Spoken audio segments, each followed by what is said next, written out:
Hello everyone, nubkeks here, welcome back to Nub Raids, and in today's video, as we always do, we've got the full fusion schedule for Lysanthir Beastbane, and I'm going to break it down. I almost called him Breakbane, thinking ahead to the break it down line. Oh well.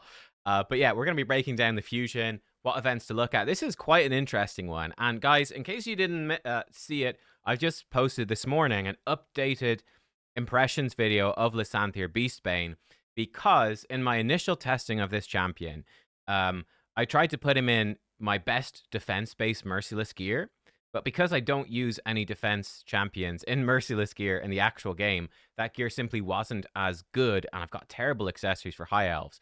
I compared him to Thor.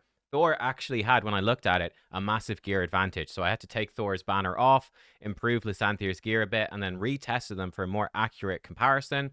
And yeah, you can check out the video for the full thing. The short version, if you don't want to watch it because you already watched the first one, he's actually relatively close to Thor in damage. So he's not like absolute apex, best of the best Hydra damage dealers, but he's pretty darn good. He's actually really good damage dealer with very consistent debuffs on his A3.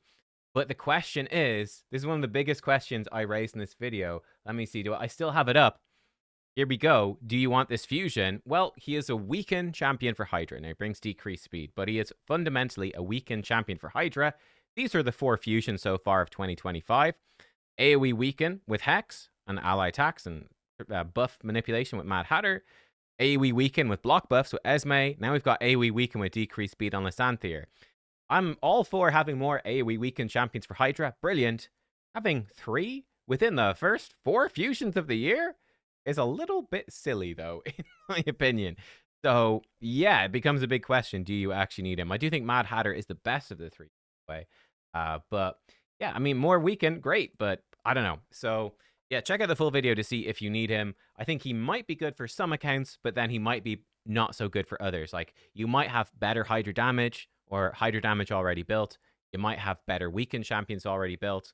But if you need good damage dealers for Hydra or good decreased speed and weakened champions, he is that. So, yeah, there you go. I was unfair to him in my initial assessment. But let's look at this. And the interesting thing about this, fragments. So, obviously, this is a mixed fusion. What you have to do, you have to collect and fuse up 4 of these epics with fragments. There are 450 fragments available. So, there are 50 fragments, which you do not need, and they will do nothing for you. You can only, in fact, fuse this champion 4 times anyway, and then you won't be able to fuse them anymore from the fragments. The thing will disappear. So you'd have 50 pure extra. So sadly, that does mean there is no way to get an extra copy of this epic, which is a bummer. I think the epic is nothing too special, but they are good for they will be good for faction wars. You know, we know faction wars hard is coming. Skinwalkers, which he or she, I think he is from. He's a rhino. He's pretty cool. Faction Wars is coming, and Skinwalkers have Sun Wukong and Marius. They have so much damage, it's not even funny, but little bit lacking in support, and he fits in decently well into that role. But yeah, you can't get an extra copy of him. I'd say if you're skipping the fusion, do the, I don't know, 4 easiest events for you, and grab a copy of this epic for Faction Wars. Why the heck not? Grab a couple if you want and empower, like if they're super easy, it depends on you. But you'll basically need to do all of this but skip 50. And here's the bad news. We have a hero's path and extra fragments 50. They're in the hero's path. So you're going to have to do at least half of this hero's path, no question. And let's jump to the events, because this is the spicy thing. Summoning events.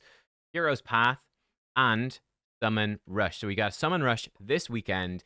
And then starting on the Thursday after, the 17th of April, I believe this is Easter weekend as well. So we might have like some Easter themed summon things happening in that hero's path. We've got the hero's path over here. You're going to have to do at least 50 fragments of this hero's path, unless you get lucky and you happen to pull Yuzan, an extra copy from a void shard somehow. But you'll probably have to do it. This hero's path, like I said, is likely going to be a summoning type event. And I also notice we've Dungeon Divers 1. In fact, let me mark those in this color, because in fact, let me give them a red, because Dungeon Divers sucks. Dungeon Divers 1, Dungeon Divers 2, no Dungeon Divers 3, but it's probably going to be part of this hero's path, I would think. So probably Dungeon Divers plus summoning, possibly something else. I don't know. We've got champion training event and tournament. I don't think we'd have a champion training thing over here. So there we go. Now, here's the thing. It is a hero's path. I do think this fusion is looking to be relatively unpopular. So it's certainly possible that his soul might be within this hero's path. Um, it would be a huge extra expense on top of getting the fragments to get the soul. But if you're going all in for this champ, you're like, yeah, Nub, I really want this champ. I think he's cool. He actually fits really well in my teams. I've got resources saved up. Actually might work out very well for you. Max out the hero's path, skip 50 fragments from other events. Pick your least favorite. Skip Dungeon Divers too. You know? Skip Gear Enhancement too. Whatever. Do whatever you want. And that's not so bad. Then max out the hero's path for extra cost. Get his soul. Get his fragments. Bada bing, bada boom, and you're done. I'm assuming his soul is in there. We won't know for certain. One thing we can do when it goes live. Oh, by the way, the final stage for this event is on. I need to do it. But if you come over on the Plarium Play, it should hopefully pop up later today. They'll populate this.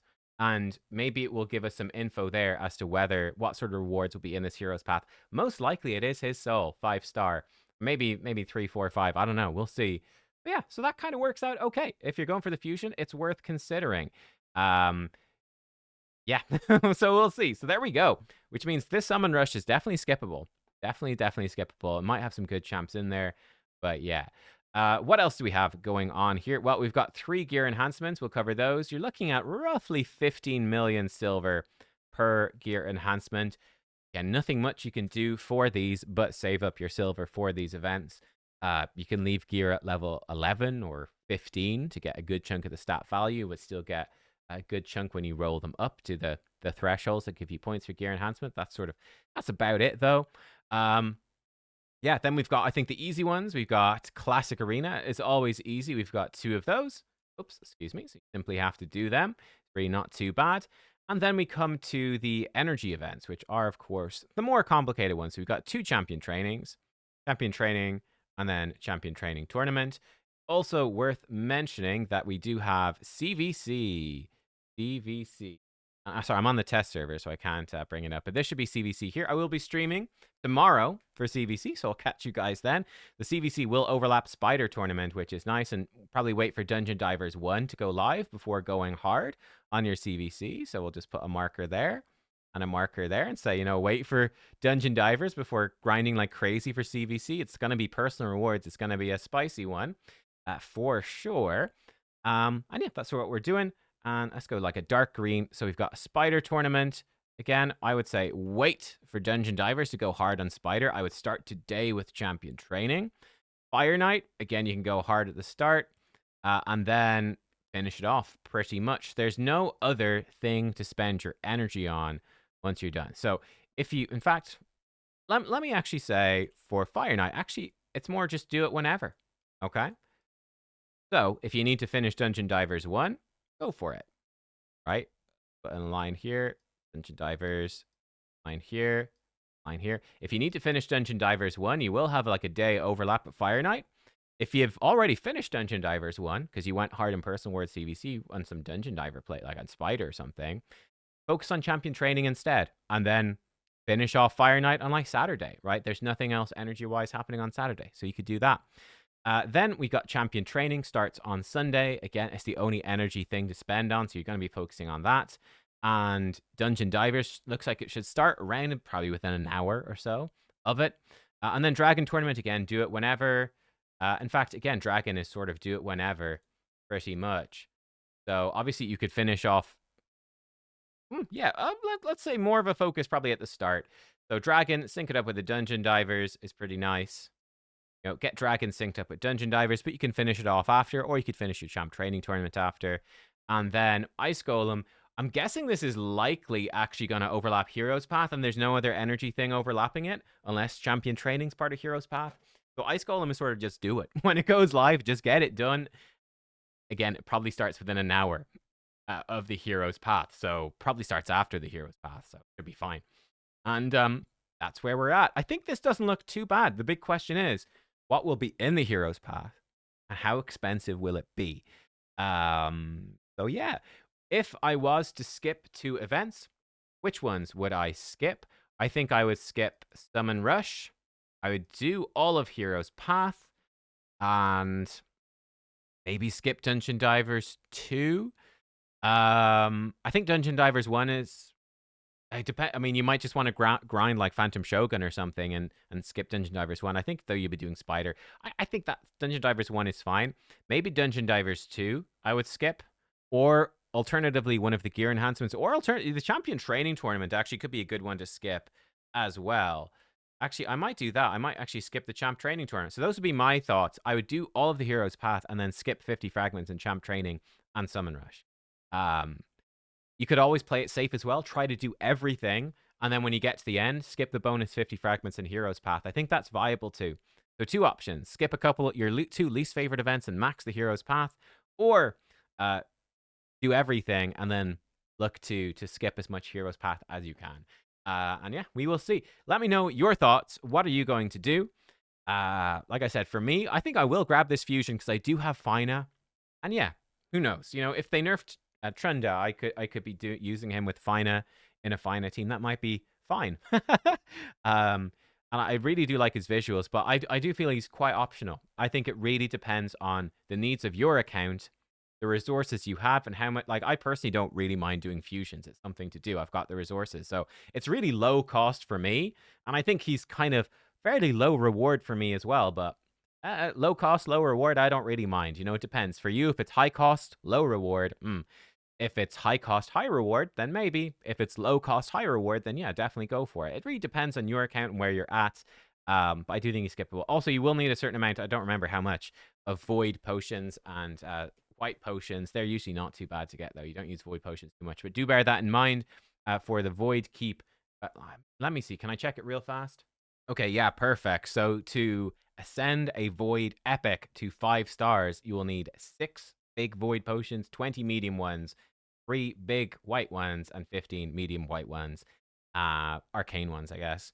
And yeah, you multiply that by 4. So you need what? 24 big voids. You need 12 big arcane, 60 and 80 then, effectively, for the medium one. So I think it shouldn't be too bad, actually. But yeah, just bear in mind, you will need to, weird. You will need to do some void. If you don't have 24 big void ones, you're going to need to grind the void keep when it's open, because it's not open very often. That's kind of the other thing that might catch you out. So there you go. That is the Lysanthir path, or not path, but the fusion event. Let me know what you think about this one. And yeah, I'll see you. Bear in mind, we've got CVC. See you guys for the CVC stream tomorrow. Make sure to check out the showcase, updated showcase for him if you're interested. And Thursday, the 10th, that is when that new event calendar comes in as well. We got the daily login calendar. So that starts on the 10th, which is fun. So yeah, guys, see you next time. Goodbye.